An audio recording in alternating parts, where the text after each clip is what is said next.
Welcome back to ಯುವ ಶಕ್ತಿ. ನಾವಿವತ್ತು KLE ಕಾಲೇಜ್ನ ಕ್ಯಾಂಪಸ್ಸಲ್ಲಿದ್ದೀವಿ. ಇಲ್ಲಿರುವಂತಹ ವಿದ್ಯಾರ್ಥಿಗಳೊಂದಿಗೆ ಇಂದಿನ ರಾಜಕೀಯ ವ್ಯವಸ್ಥೆಯ ಬಗ್ಗೆ, ರಾಜಕೀಯ ಮತ್ತು ಯುವಜನತೆ ಈ ಬಗ್ಗೆ ಮಾತನಾಡ್ತಾ ಇದ್ವಿ. ಸಾಕಷ್ಟು ಮಾತನಾಡಿದ್ರು ಇಂದಿನ ರಾಜಕಾರಣಿಗಳ ಬಗ್ಗೆ, ರಾಜಕೀಯ ವ್ಯವಸ್ಥೆಯ ಬಗ್ಗೆ ತಮ್ಮಲ್ಲಿರುವಂತಹ ಆಕ್ರೋಶವನ್ನು ವ್ಯಕ್ತಪಡಿಸಿದ್ರು. ತಾವಾದರೆ ಏನು ಮಾಡ್ತೀವಿ, ತಾವು ರಾಜಕೀಯಕ್ಕೆ ಎಂಟ್ರಿ ಆದರೆ ಏನು ಮಾಡ್ತೀವಿ, ಈ ಬಗ್ಗೆ ಕೂಡ ಮಾತನಾಡಿದ್ರು. ಹಾಗಿದ್ರೆ ಇಲ್ಲಿರುವಂತಹ ಯುವಜನತೆಗೆ ಅವಕಾಶ ಕೊಟ್ಟರೆ, ಅವರು ಮುಖ್ಯಮಂತ್ರಿ ಆದರೆ ಏನೇನು ಬದಲಾವಣೆ ತರಲಿಕ್ಕೆ ಇಷ್ಟಪಡ್ತಾರೆ, ಅವರು ಮುಖ್ಯಮಂತ್ರಿ ಆದರೆ ಏನೇನು ಆಶಯಗಳನ್ನ ಅವರು ಇಟ್ಕೊಂಡಿದ್ದಾರೆ, ಬನ್ನಿ ಅವ್ರನ್ನೇ ಕೇಳೋಣ. ಮೊದಲನೇ ಮುಖ್ಯಮಂತ್ರಿ ಯಾರು? ನೀವಾ? ಓಕೆ, ಮೊದಲ ಮಹಿಳಾ ಮುಖ್ಯಮಂತ್ರಿ ಆಗ್ತೀರಿ ನಮ್ಮ ರಾಜ್ಯದ್ದು. ಆದರೆ ಸೊ ಏನೇನು ಆಶಯಗಳನ್ನ ಇಟ್ಕೊಂಡಿದ್ದೀರಿ?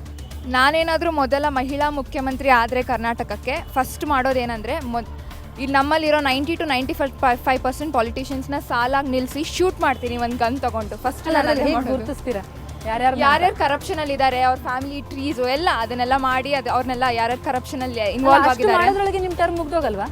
ಇಲ್ಲ, ಐ ಮೀನ್ ಒನ್ ಡೇ ಇರುತ್ತಲ್ವಾ, 24 hours ಏನು ಬೇಕಾದರೂ ಮಾಡ್ಬೋದು. ಸೊ ಮಾಡ್ತೀನಿ. ಓಕೆ, ಸೊ ಮುಂದಿನ ಮುಖ್ಯಮಂತ್ರಿ ಯಾರು?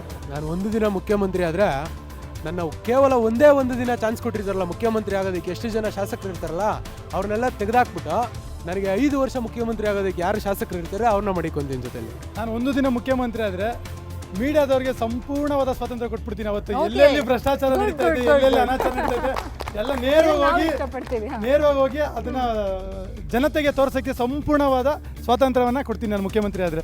ಓಕೆ, ಸೊ ಅದೆಲ್ಲ ಸಾಧ್ಯ ಆಗುತ್ತಾ ನೋಡೋಣ. ಸೊ ಇನ್ಯಾರು? ನಾನು ಒಂದೇ ಮುಖ್ಯಮಂತ್ರಿ ಆದರೆ ಆ ಸೀಟ್ ಮೇಲೆ ಮಾತ್ರ ಕೂತ್ಕೊಳ್ಳಲ್ಲ, ಇಡೀ ರಾಜ್ಯನೇ ಓಡಾಡ್ತೀನಿ, ಎಲ್ಲೆಲ್ಲಿ ಏನೇನು ಕಷ್ಟ ನಷ್ಟಗಳು ಎಲ್ಲ ನೋಡ್ತೀನಿ. ಆಮೇಲೆ ಅದನ್ನ ಕೂತ್ಕೊಂಡು ನೀವು CM ಆಗಿರ್ತಾರೆ, ಟೂರಿಸಂ ಮಿನಿಸ್ಟರ್ ಆಗಿರ್ತಾರೆ? ಟೂರಿಸಂ ಮಿನಿಸ್ಟರ್ ಅಲ್ಲ, ಟೂರಿಸಂ ಮಾಡೋ ಕೆಲಸ ನಾನು ಮಾಡಿರ್ತೀನಿ. ಫಸ್ಟ್ ಒನ್ ಡೇ ಚಾನ್ಸ್ ಕೊಟ್ಟಿರೋದು, ಒನ್ ಡೇ ಅಲ್ಲಿ ಎಲ್ಲ ಆಗುವಗಳೆಲ್ಲ ನೋಡ್ತೀನಿ, ಅಲ್ಲಿ ಲಿಸ್ಟ್ ಮಾಡ್ಕೊತೀನಿ, ನಮ್ಮ ಪ್ರಯತ್ನ ಎಷ್ಟು ಸಾಲ್ವ್ ಮಾಡೋಕ್ಕಾಗುತ್ತೋ ಅದು ಸಾಲ್ವ್ ಮಾಡ್ತೀನಿ. ಸೊ ನಿಮ್ಗೆ ಏನು ಕನಸು? ನೀವು ನಿಮಗೊಮ್ಮೆ ಮುಖ್ಯಮಂತ್ರಿ ಮಾಡಿಬಿಟ್ರೆ ಏನು ಮಾಡ್ತೀರಿ? ಈಗ ನೋಡ್ತಾ ಇದ್ರೆ ಸ್ಲಮ್ ಮಕ್ಕಳು ತುಂಬ ಜಾಸ್ತಿ ಇರ್ತಾರೆ. ಆಲ್ರೆಡಿ ನಮಗೆ ಗೊತ್ತು ಮುಂದಕ್ಕೆ ಏನು ಮಾಡಬೇಕು ಅನ್ನೋದಕ್ಕಿಂತ ನಮ್ಮ ಕಣ್ಮುಂದೆ ಪ್ರೆಸೆಂಟ್ ಏನಿದೆ ಅದನ್ನು ಮತ್ತೆ ಸರಿ ಮಾಡ್ಕೊಂಡು ಹೋಗೋಣ. ಫಸ್ಟ್ ಸ್ಲಮ್ ಮಕ್ಕಳನ್ನೆಲ್ಲ ಚೆನ್ನಾಗಿ first cleanliness the main thing. ಈಗ ರೀಸೆಂಟಾಗಿ ನೋಡಿದೆ, ಒಂದು ಮಗು ಅನಾರೋಗ್ಯದಿಂದನೇ ಸತ್ತು, ಕ್ಲೀನ್ ಇಲ್ದಿರ ಅದು ಇದು ಅಂದ್ಕೊಂಡೇ ಸತ್ತು. ಫಸ್ಟ್ ಆ ಕ್ಲೀನಿನೆಸ್ ಮುಂದೆ ತೊಗೊಂಬರೋಣ. ಕ್ಲೀನಿನೆಸ್ ಇತ್ತು ಅಂದರೆ ನಮ್ಗೆ ಮುಂದಕ್ಕೆ ಏನು ಬೇಕದು ಬರುತ್ತೆ. ನಾವು ಯಾರನ್ನ ಒಬ್ಬ ವ್ಯಕ್ತಿ ನೋಡಿದ್ರು ಅಷ್ಟೇ, ಅವ್ನ ಡ್ರೆಸ್ಸಿಂಗ್ ಸೆನ್ಸ್ ಆಗಿರಲಿ, ಅವ್ನು ಬಿಹೇವಿಂಗ್ ನೋಡ್ಬಿಟ್ಟು ಹೇಳ್ಬೋದು, ಓ ಈ ವ್ಯಕ್ತಿ ಇಂಥವನು ಅಂತ. ಸೊ ನಮ್ಮ ದೇಶನ ಮುಂದೆ ತರೋಣ. ಫಸ್ಟು ನಾವು ಮುಂದೆ ಬಂದು ಸ್ಲಮ್ ಏರಿಯಾಗಳನ್ನೆಲ್ಲ ಕರೆಕ್ಟ್ ಮಾಡಿ ಆ ಮಕ್ಳಿಗೊಂದು ಶಿಕ್ಷಣ ಅಂತ ಒಂದು ಕೊಡೋಣ. ಅದು ಏನಾದರೆ ಏನಾಗುತ್ತೆ ಅನ್ನೋದೊಂದು ಅದು ಮುಗ್ಧ ಮಕ್ಕಳು ಅವ್ರಿಗೆ ಏನೋ ಗೊತ್ತಿರಲ್ಲ. ನಾವು ಹೆಂಗೆ ಬೆಳಿತೀರ ಹಂಗೆ ಬೆಳ್ಕೊಂಡು ಹೋಗ್ತಾರೆ. ಸೊ ನಾನು ಫಸ್ಟ್ ಸ್ಲಮ್ ಮಕ್ಕಳನ್ನ ಅಲ್ಲಿರೋ ಗಲೀಜ್ ಇದು ಕ್ಲೀನಿನೆಸ್ನ ಅದನ್ನ ಮೇಯ್ನಾಗಿ ಮುಂದೆ ನೋಡ್ಕೊಂಡು ಹೋಗ್ತೀನಿ. ಸಂಪೂರ್ಣವಾಗಿ ಸ್ವಚ್ಛಗೊಳಿಸುವ ಕಾರ್ಯ ಈ ಮುಖ್ಯಮಂತ್ರಿಗಳದ್ದು. ಸೊ ನಿಮ್ಮದು? ನಾನೇನಾದರೂ ಮುಖ್ಯಮಂತ್ರಿ ಆದರೆ ನಾನು ಪ್ರಮಾಣ ವಚನ ಸ್ವೀಕಾರ ಮಾಡೋದಕ್ಕಿಂತ ಮುಂಚೆನೇ ಯಾರ್ಯಾರು ಮುದುಕರಿದ್ದಾರೆ ನೋಡಿ, ಅವ್ರನ್ನೆಲ್ಲರನ್ನೂ ದೊಡ್ಡ ಲಿಸ್ಟ್ ಮಾಡಿಕೊಂಡು ಫಸ್ಟ್ ಅವ್ರನ್ನ ಸಸ್ಪೆಂಡ್ ಮಾಡಿ, ಅವ್ರು ಇನ್ಯಾವತ್ತೂ I don't want them to be back again. And ಎಲ್ಲ ಕ್ಷೇತ್ರದಲ್ಲೂ ನಮ್ಮ ಯವನಸ್ತ್ರನೇ ತುಂಬಿರಬೇಕು.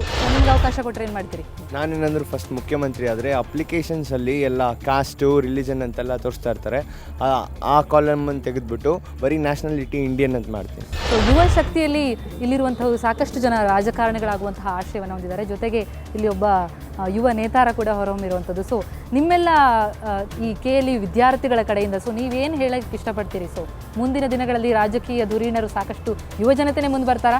ಆ ರೀತಿ ಆಶಯವನ್ನು ಇಟ್ಕೊಳ್ಬೋದಾ ಕರ್ನಾಟಕದ ಜನತೆ? ಸೊ ನಮ್ಮ ದೇಶದಲ್ಲಿ ಪ್ರತಿಯೊಬ್ಬ ಎಜುಕೇಟೆಡ್ ಇರ್ಬೋದು, ಅನ್ಎಜುಕೇಟೆಡ್ ಇರ್ಬೋದು, ದಯವಿಟ್ಟು ವೋಟ್ ಮಾಡಬೇಕು.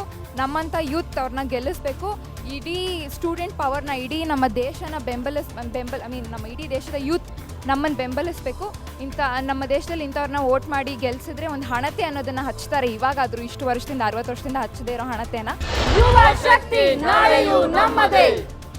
ಓಕೆ, ಯುವ ಶಕ್ತಿಯಲ್ಲಿರುವಂತಹ ಆಕ್ರೋಶ ಎಷ್ಟರ ಮಟ್ಟಿಗಿತ್ತು ಅಂತ ನೋಡಿಕೊಂಡ್ರೆ ಯುವ ಶಕ್ತಿಯ ಶಕ್ತಿ ಇದರಲ್ಲಿ ಗೊತ್ತಾಗ್ತಾ ಇದೆ. ಇನ್ನು ಮುಂದಿನ ದಿನಗಳಲ್ಲಿ ರಾಜಕೀಯಕ್ಕೆ ಎಂಟ್ರಿ ಆಗಿ ಇನ್ನಷ್ಟು ಬದಲಾವಣೆಗಳನ್ನು ಬಯಸ್ತಾ ಇದೆ ಅಂತ ಹೇಳ್ತಾ ಇದೆ ಯುವ ಮನ. ಆಶಯಗಳೆಲ್ಲ ಈಡೇರಲಿ ಅಂತ ಆಶಿಸ್ತಾ ಇವತ್ತಿನ ಯುವ ಶಕ್ತಿಯನ್ನು ನಾನು ಮುಗಿಸ್ತಾ ಇದ್ದೀನಿ. ಆದರೆ ಮತ್ತೆ ಮುಂದಿನ ಸಂಚಿಕೆಯಲ್ಲಿ ಇನ್ನೊಂದು ಹೊಸ ಯುವ ಅಡ್ಡಾದಲ್ಲಿ ಯುವಾಭಿಪ್ರಾಯವನ್ನು ಸಂಗ್ರಹಿಸೋಣ. ಅಲ್ಲಿಯವರೆಗೂ ನೇರ, ದಿಟ್ಟ, ನಿರಂತರ ಸುದ್ದಿಗಾಗಿ ನೋಡ್ತಾ ಇರಿ ಸುವರ್ಣ ನ್ಯೂಸ್.